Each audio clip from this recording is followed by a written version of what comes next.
Now that we have the basis of frame animation in Photoshop down under our belts, we're going to work with our existing sample here, which has 8 frames of stars going from the bottom to the top.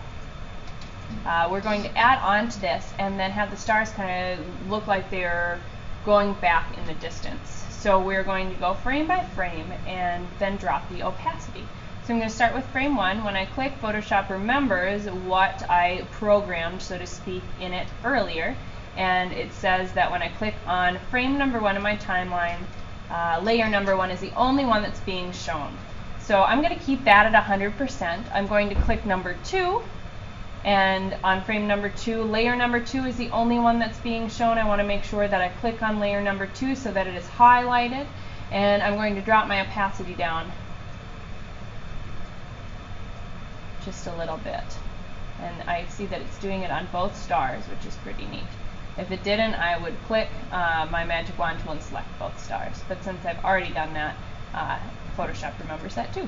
Now I'm going to go to number 3, click here, drop my opacity down a little bit more, so we go from here to here to here. Good. It's at 73. Go to number 4. Make sure that you click layer number 4. It's the only one being seen. And drop it down just a little bit more. Click on number 5. Drop the opacity maybe to 50 or so.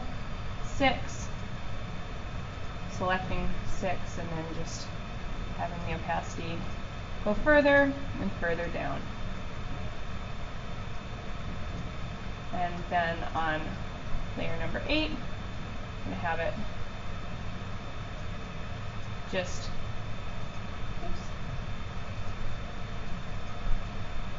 barely visible. So let's see what it looks like now. Just with those basic changes, this went a lot faster because we set the groundwork with the stars moving up.